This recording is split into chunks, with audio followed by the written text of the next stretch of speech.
7. La cara oficial de Honkai Star Rail.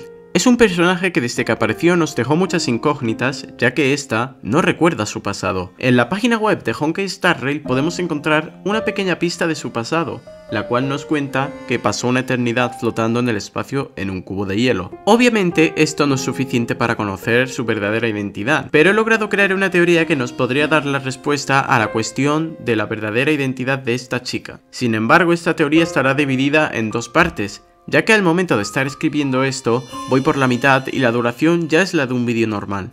Por ello, en este vídeo os contaré la primera parte de esta teoría sobre la identidad de Mars 7. Sin nada más que decir, comencemos con la teoría.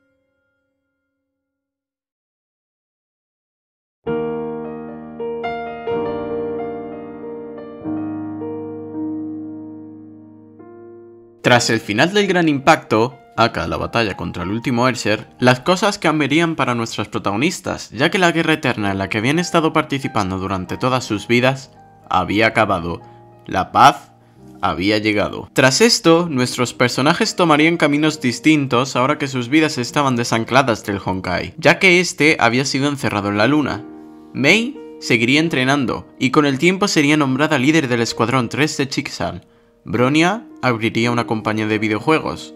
Teresa, junto con Durandal y Rita, seguirían reparando los daños de Otto. Fuhua seguramente marcharía a explorar el planeta ahora que el Honkai no era una molestia. Sele y las hermanas abrirían un nuevo orfanato para acoger a los niños afectados por el Honkai del Gran Impacto.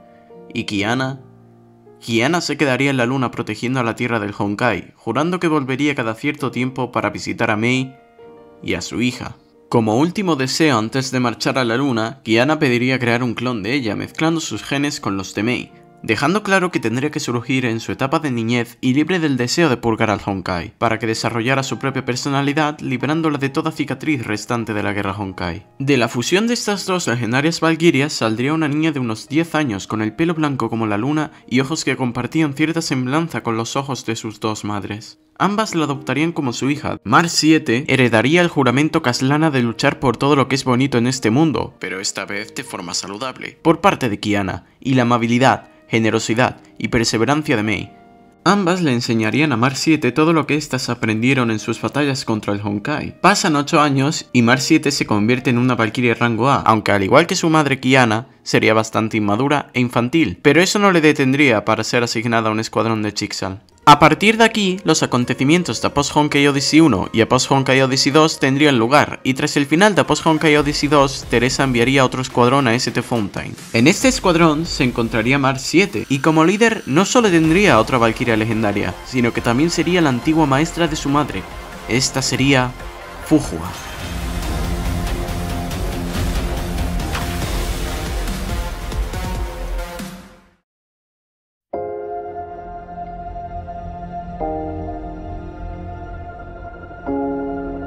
Tras la batalla contra Lucani, el Escuadrón 2 y 3 regresarían victoriosos al puente Lion's Head Bay, donde celebraban el haber salvado al mundo de una amenaza desconocida. Sin embargo, en mitad de esta conversación, Tímido se percataría de algo. El castillo arcano seguía flotando, a lo que Bronya añadiría que la luz seguía activa. Tras esto, el castillo lanzaría un rayo de luz hacia el cielo, abriendo el portal hacia las estrellas y trayendo así la invasión de las Sky People a la Tierra. El grupo enviaría un SOS a Teresa, quien pondría en estado de alarma a toda Chixal. El destino del mundo volvía a estar en sus manos. Tras anunciar las circunstancias, Teresa mandaría al Escuadrón 4 formado por dos jóvenes valquirias, Sora y Mars 7, y una valquiria legendaria que luchó en la guerra Honkai, Fuhua, quienes serían enviadas para apoyar a los dos escuadrones que ya estaban en St. Fountain. Al llegar, los acontecimientos de Post Honkai Odyssey 3 tendrían lugar. La guerra entre Chixal y la Sky People había comenzado. Esta guerra sería un gran punto de inflexión en la vida de Mars 7, ya que esta sería su primera misión seria en toda su carrera como valquiria. Al llegar, Carol y esta serían grandes amigas. Ambas eran muy libres. Ambas serían enviadas a misiones en St. Fountain, False Bay o incluso una nueva ubicación original para el final de la trilogía. Ambas crearían un gran vínculo que les permitiría desbloquear un ataque dual como ya vimos en la Post Honkai Odyssey 2. Pronto llegaría el día en el que serían llamadas para luchar contra la cabeza de la Sky People, una entidad jamás vista, una entidad mucho mayor a todo lo que se habían enfrentado en el pasado. Todos estaban aterrados, pero sabían que no podían detenerse. Sabían que tenían que luchar. Luchar por el mundo. Luchar por el mundo que ahora cargaban en sus espaldas. Todos dieron un paso adelante y la batalla comenzó.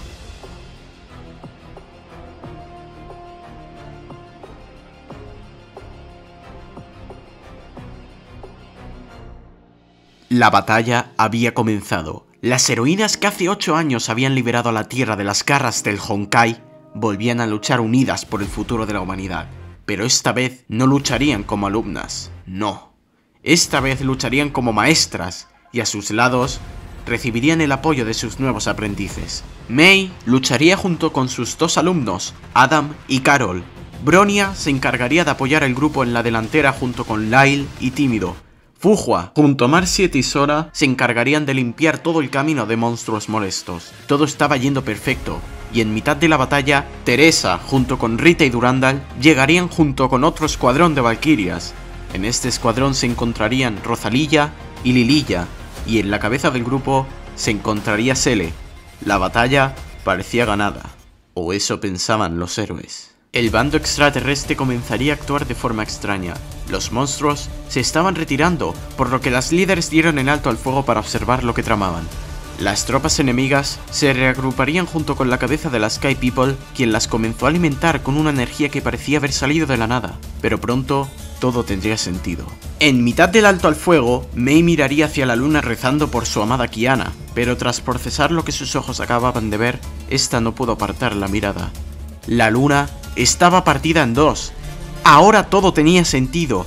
Ahora las palabras de Void Archives tenían sentido. Esta era su manera de librarse del Honkai, entregándole la energía Honkai directamente a la Sky People. Era para lo que Void Archives había sido creado. Era lo único que le importaba, sin importar las consecuencias. Él solo sabía que tenía que purgar al Honkai, y por fin lo había logrado. Mientras que Mei seguía con su mirada clavada en la luna, el resto quedaban paralizados por lo que acababa de ocurrir. Todo el esfuerzo, todo el sacrificio, todo lo que habían logrado, no había servido de nada. La desesperanza empezaba a calar en la mente de nuestros héroes. Daba igual cuánto lucharan, los enemigos solo se alimentarían de más energía Honkai. Este era el verdadero poder de la Sky People. Su líder terminaría de alimentar a su ejército, creando criaturas jamás vistas en ninguna de sus anteriores misiones. Nuestros héroes no podían hacer nada. Estaban demasiado aterrorizados como para actuar rápido. Todo parecía perdido. Sin embargo, algo caló en los ojos de Mei. Un brillo blanco que resaltaba sobre todas las estrellas. Un brillo puro e intenso pero familiar.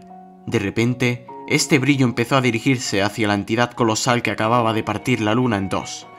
Por cada golpe que recibía, una de las valquirias líderes soltaba una lágrima, ya que para ellas, esas llamas solo significaban una cosa: esperanza. Kiana había regresado. La lluvia de golpes no pararía, y justo después de su último golpe, Marciet se adelantaría al resto y entre lloros diría: mamá.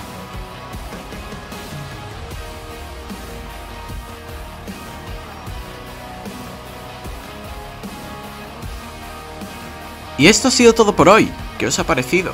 ¿Os ha gustado el regreso de Kiana? ¿O quizás os ha gustado más cuando Mei se dio cuenta del plan de Void Archives? Dejadme vuestras opiniones en los comentarios. En cuanto a la segunda parte de esta teoría, la tendréis el próximo lunes. Y creedme, no tenéis ni idea de lo que ocurrirá con Marciet. Esto ha sido todo por hoy y nos vemos en la próxima con más.